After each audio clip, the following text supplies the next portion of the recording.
हाल ही में प्रेसिडेंट द्रौपदी मुर्मू ने supreme court से पूछे कुछ सवाल, 14 सवाल पूछे। ऐसे क्यों पूछे गए 14 सवाल और किस आर्टिकल के तहत पूछे गए, इनके पीछे क्या कारण है, चलिए आपको बताते हैं।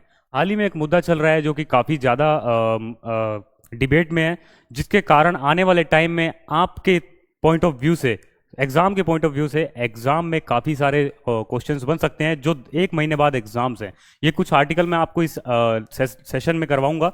वो आर्टिकल काफ़ी ज़्यादा इंपॉर्टेंट होने वाले हैं, आपको वो एग्जाम में देखने को मिलेंगे। यहाँ पे 14 क्वेश्चंस यहाँ पे पूछे हैं प्रेसिडेंट द्रौपदी मुर्मू जी ने, और यहाँ पे किस आर्टिकल के तहत पूछे हैं। सबसे पहले यहाँ पे 143 आर्टिकल यहाँ पे है, जो कि कहता है कि सुप्रीम कोर्ट से मार्गदर्शन प्राप्त कर सकते हैं। यहाँ पे राष्ट्रपति जो है सुप्रीम कोर्ट से मार्गदर्शन प्राप्त कर सकते हैं, सलाह मशवरा ले सकते हैं। अगर कोई इंपॉर्टेंट संवैधानिक बात है या फिर कुछ जनहित के लिए काफ़ी बढ़िया है तो उस पर सलाह ले सकते हैं। तो यहाँ पे 143 के तहत 14 क्वेश्चन यहाँ पे सुप्रीम कोर्ट से पूछे गए हैं प्रेसिडेंट द्रौपदी मुर्मू की तरफ से। यहाँ पे क्यों ऐसा क्यों हुआ, क्या जरूरत पड़ गई, यहाँ पे काफी टाइम बाद यहाँ पे परामर्श मांगा गया है। एक बार पहले भी परामर्श मांगा गया था, बाबरी मस्जिद के समय, राम मंदिर के समय पर सुप्रीम कोर्ट ने उस पर मना कर दिया था।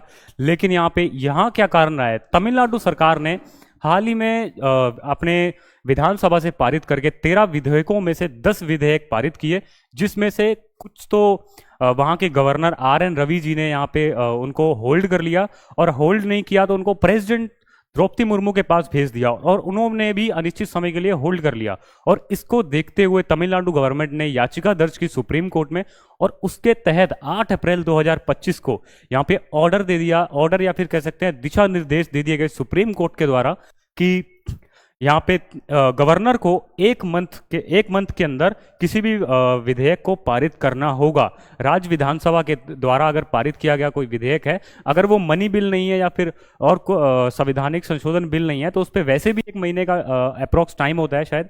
और उस अगर ये वाला बिल अलग था, इसके अंदर कोई टाइम निश्चित नहीं था, तो इसके तहत यहाँ पे प्रेसिडेंट द्रौपदी मुर्मू इसके तहत सुप्रीम कोर्ट ने समय सीमा निर्धारित कर दी है 1 महीने, और प्रेसिडेंट के लिए भी यहाँ पे निर्देश दे दिए हैं कि उनको 3 महीने के अंदर बिल को पारित करना पड़ेगा। अगर वो ऐसा नहीं करते हैं तो उनको उचित कारण बताना होगा, और अगर वो कारण नहीं बताते हैं तो उस बिल को पारित माना जाएगा। और इसके तहत और भी कई आर्टिकल जो है हमारे इंपॉर्टेंट बन जाते हैं, जैसे अनुच्छेद 200, जिसके तहत कि जब कोई विधानसभा से विधेयक जो पारित हो गए राज्यपाल के पास आता है, तो वो यहाँ पे क्या रिस्पॉन्स देंगे, या तो वो सहमति देंगे, या वो पुनर्विचार के लिए भेजेंगे, या फिर वो प्रेसिडेंट जी के लिए यहाँ पे आरक्षित कर देंगे कि इनमें से तीनों में से कोई एक निर्णय लेंगे इस आर्टिकल के तहत। और उसके बाद इसमें भी कोई समय सीमा नहीं दी गई है कि ये प्रोसीजर जो है वो कितने टाइम में होगा। और इसके बाद नेक्स्ट आर्टिकल भी है इसी की तरह 201, ये है कि जब विधेयक जो है वो गवर्नर के द्वारा प्रेसिडेंट को भेज दिया जाता है, तो उसके बाद प्रेसिडेंट क्या निर्णय लेते हैं यहाँ पे, या तो प्रेसिडेंट सहमति देंगे या फिर पुनर्विचार के लिए फिर से भेजेंगे। ये दो तो सेम ही है, लेकिन यहाँ पे एक एक्स्ट्रा होता है, लंबित करेंगे। तो लंबित क्या ऐसा है कि कुछ समय के लिए रोक लेंगे, लेकिन इसमें भी सबसे बड़ी बात है कि कोई समय सीमा निर्धारित नहीं है, जिसी के चलते सुप्रीम कोर्ट ने यहाँ पे इनके लिए समय सीमा यहाँ पे निर्धारित कर दी है 3 मंथ की। यहाँ पे 3 मंथ के अंदर उस विधेयक पर प्रेसिडेंट को कोई ना कोई जवाब देना पड़ेगा। तो इसी के साथ एक सवाल निकल के आता है कि क्या सुप्रीम कोर्ट हमारे प्रेसिडेंट से भी ऊपर है? क्या सुप्रीम कोर्ट गवर्नर और प्रेसिडेंट के फैसले को बदल सकते हैं?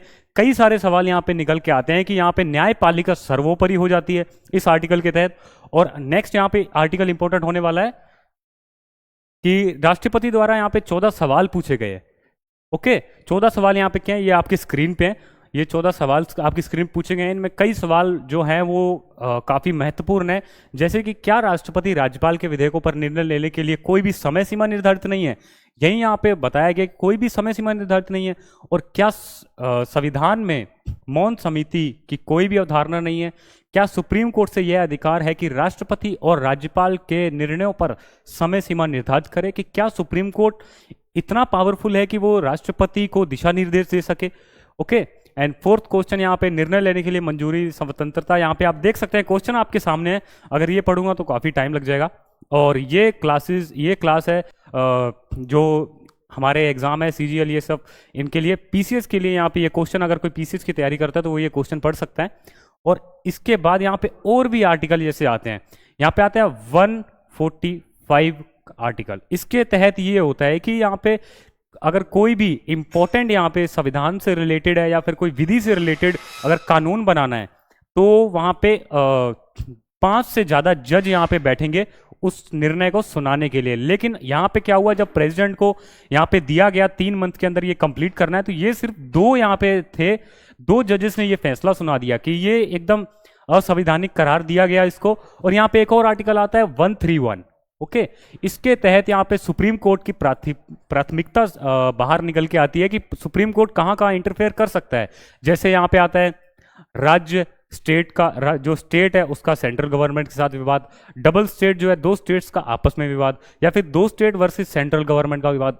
इसके अंदर ये आर्टिकल आते हैं। ये कुछ आर्टिकल आपके लिए हैं जो आने वाले एग्जाम के लिए बहुत ही ज्यादा इंपॉर्टेंट होने वाले हैं, और ये आपको कहीं ना कहीं देखने के लिए मिलेंगे, ओके। तो यहाँ पे आपको ये सब आर्टिकल ध्यान रखने हैं, और आई होप आपका आने वाला एग्जाम बेटर जाए। जय हिंद।